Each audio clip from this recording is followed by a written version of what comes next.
त्यानंतर मी ब्लॉग तिथे सेंड केला होता आणि हा पुढचा पार्ट आहे. तर आता आम्ही आलो आहे गार्डन्स बाय द बेला पहिल्याच दिवशी इव्हिनिंगला. सो ते झाल्यानंतर आमचा इव्हिनिंगचा हा प्लॅन होता. ॲक्च्युली होईल की नाही माहीत नव्हतं, पण झालं आहे. तो आम्ही पोहोचलो आहे आणि आता गार्डन्स बाय द बे एक्सप्लोर करतो. ते तुमच्यासोबत सगळं शेअर करते, दाखवते सगळं. तर गार्डन्स बाय द बेमध्ये ना 2 डोम आहेत. एक आहे क्लाउड डोम आणि एक आहे फ्लॉवर डोम. तर फ्लॉवर डोममध्ये जे काय आहे ते सगळे फुलं आहेत. खूप वेगवेगळ्या प्रकारचे फ्लॉवर्स तिथे बघायला मिळतात. आणि दुसरं आहे जे लाईक नेचर, झाडं आणि तिथे एक थीम असते, म्हणजे जुरासिक पार्क, अवतार अशी थीम असते. सो आम्ही सगळ्यात पहिले चूज केलं फ्लॉवर डोम, कारण की रुही झोपलेली होती. म्हटलं तिला जे क्लाउड डोम आहे तिथले ते डायनोसॉर वगैरे बघायला जास्त आवडेल, म्हणून मग आम्ही सगळ्यात पहिले गेलो फ्लॉवर डोममध्ये, जिथे खूप सारी फुलं होती जी आपण कधीच बघितलेली नव्हती. अशा पण प्रकारचे खूप सारे फ्लॉवर्स तिथे बघायला मिळाले.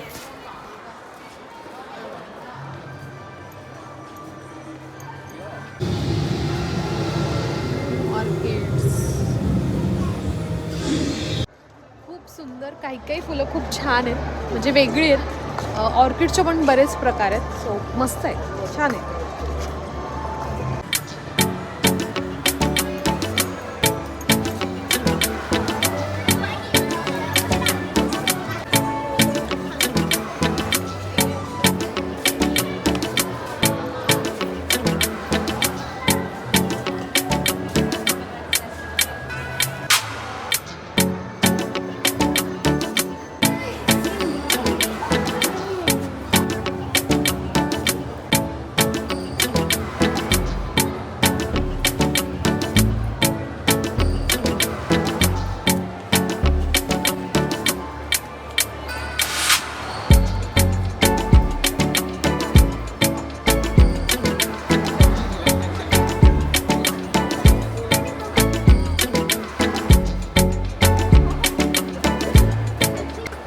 आणि इतकी सारी फुलं तिथं आहेत ना, की त्यातली काही तर खोटीच वाटत होती. म्हणजे खरंच वाटत नव्हतं की ती रिअल आहेत.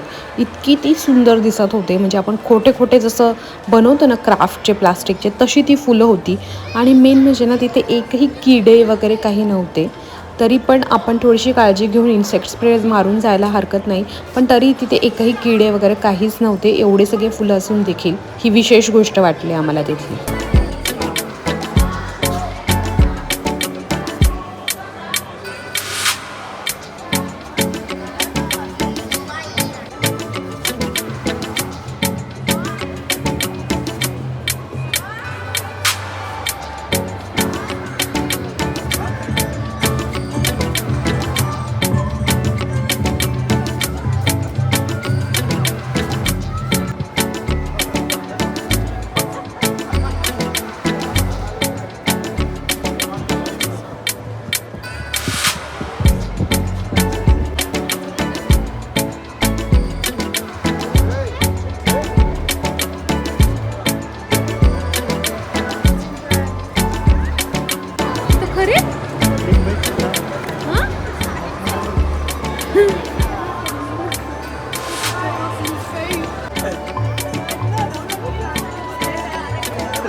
फ्लॉवर डोम लवकर एक्सप्लोअर करून होतं, जास्त काही खूप मोठं नाही आहे ते लवकर होतं. पण त्यानंतर आम्ही मग गेलो क्लाउड फॉरेस्ट किंवा क्लाउड डोम म्हणू शकता तुम्ही तिकडे, कारण ते खूप जास्त मोठं आहे आणि त्याच्यात 2-3 फ्लोअर वगैरे आपल्याला जावं लागतं. सो मेक शुअर, अजून एक गोष्ट की तिथे गेलं ना की तुम्ही काहीतरी जॅकेट वगैरे कॅरी करा, कारण खूप जास्त थंड असतं आतमध्ये. एक तर AC प्लस ते जे सगळं नेचर आहे तिथे खूप जास्त झाडं आहेत, त्यामुळे खूप थंडी वाजते. सो काहीतरी कॅरी करून जा सोबत, म्हणजे थंडी वाजणार नाही. आम्ही जेव्हा गेलो होतो ना तर तिथं होती जुरासिक थीम. मला वाटलेलं की ऑल टाईम हेच असतं, पण नंतर मला कळालं की कधी एकदा तिथे अवतार थीम पण होती. सो असं आय थिंक ते चेंज करत राहतात. पण जे काही त्यांनी बनवलं होतं ना ते खरंच खूप म्हणजे टू गुड होतं.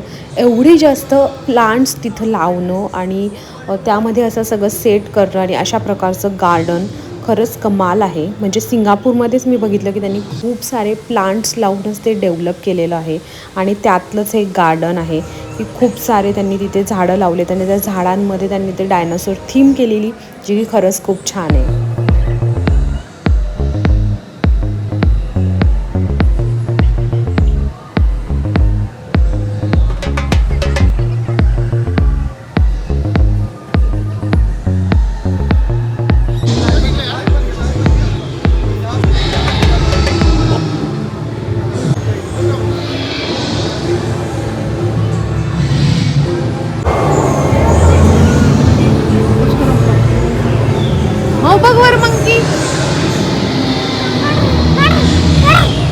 आधी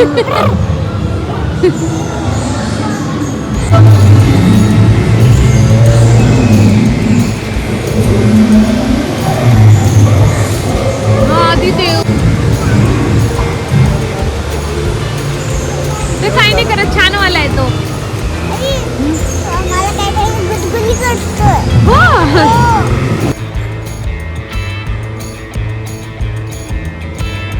इथून खाली गेले की डायनासोर, यांच्या अंगावर पाणी पडतंय.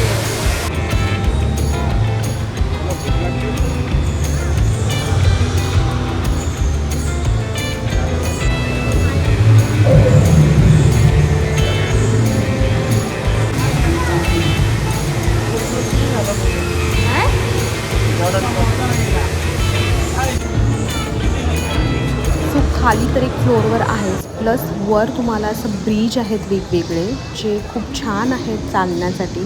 तिथून चढत चढत वर जावं लागतं, म्हणजे असे खूप सारे 2 ते 3 फ्लोअर वर आहे आणि तिथून वेगवेगळं तुम्ही बघू शकता. म्हणजे सेमच आहे, फक्त वरून थोडं हाईटवरून अजून चांगलं दिसतं असं.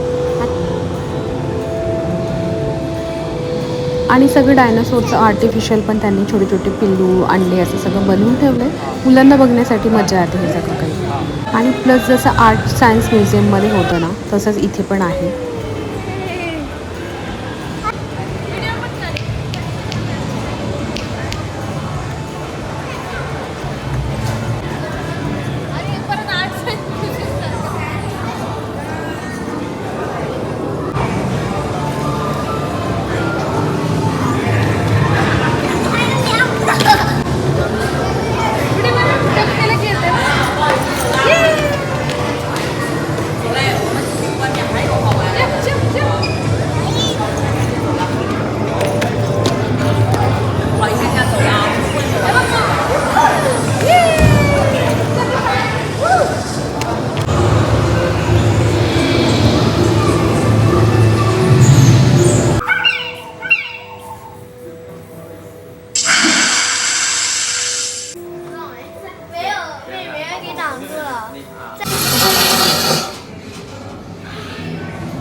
Introducing you to Blue!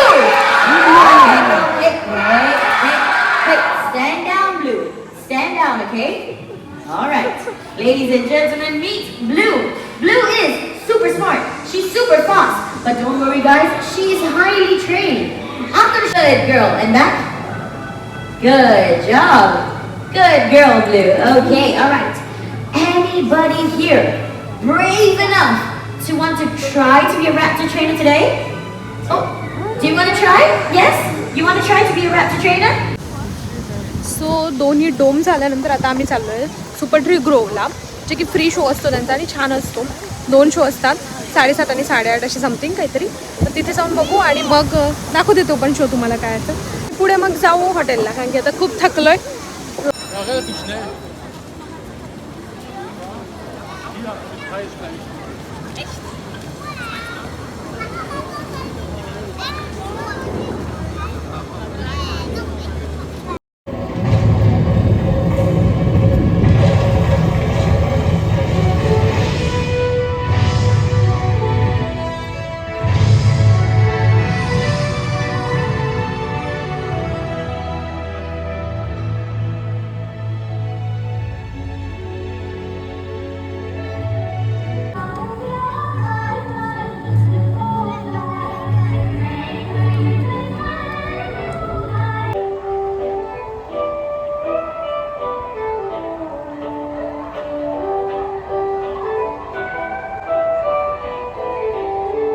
आणि इथे ना सगळे असे निवांत खाली बसून झोपून हा निवांत शो बघत असतात.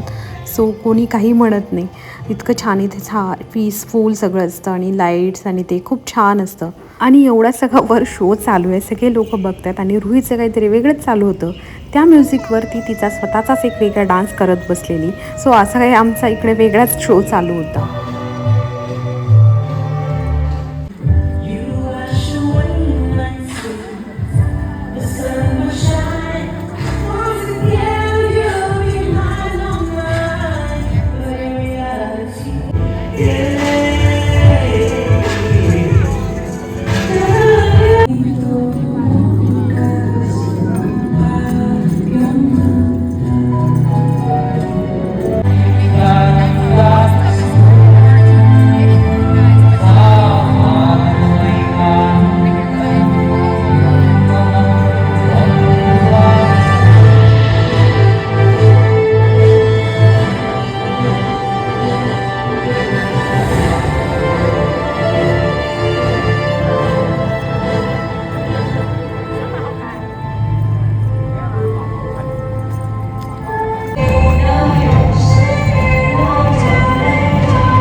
असतात वाटतं.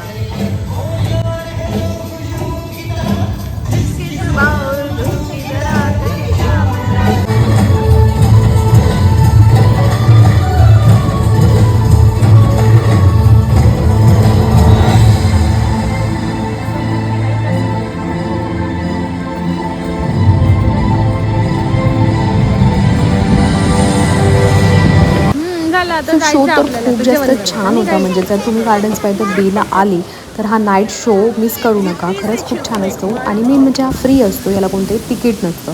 फक्त तुम्हाला ते जे डोम आहेत त्याचंच तिकीट घ्यावं लागतं. हा शो फ्री असतो, त्यामुळे तिथे पण वर नाईटला हा light शो नक्की पहा. त्यानंतर मग आम्ही निघालो आमच्या हॉटेलला जायला. पण त्याआधी आम्ही ठरवलं की कुठेतरी आपण छान डिनर करूयात. काय ऑब्झर्वेटरी डेक आम्हाला कुठून कुठून दिसतो. आम्ही त्याच्या जवळ जवळच चाललोय. आणि सो आता आम्ही आलो लिटल इंडियाला, कारण व्हेज खाण्यासाठी म्हटलं काहीतरी सकाळपासून काहीतरी छान सॉलिड खाल्लं नाही. म्हटलं चला लिटल इंडियाला येऊ आणि आम्ही तिथे डोसा आणि एक नॉर्थ इंडियन थाळी घेतली. सो जेवतो मस्त, छान थाळी आली.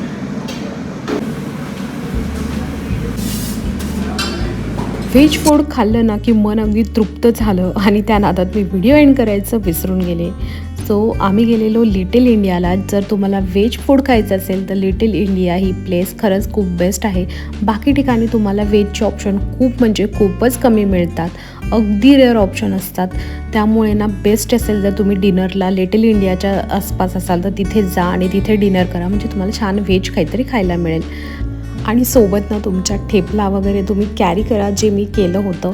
त्यामुळे मला काही एवढं अडलं नाही. लंचला वगैरे मी ठेपला खायचे आणि आमची ब्रेकफास्ट इन्क्लुडिंग रूम होती, त्यामुळे मी हेवी ब्रेकफास्ट करायचे. सो त्यामुळे जास्त काही प्रॉब्लेम आला नाही. सो हा व्हिडिओ मी इथेच एंड करते. तुम्हाला हा व्हिडिओ कसा वाटला ते मला कमेंट करून सांगायला विसरू नका. नेक्स्ट आम्ही कुठे जातो, काय करतो हे पाहण्यासाठी आम्हाला नक्की फॉलो करा. भेटूया आपण नेक्स्ट व्हिडिओमध्ये. तोपर्यंत तुमचं ऐकण आणि बाईपण म्हणून एन्जॉय करा. बाय.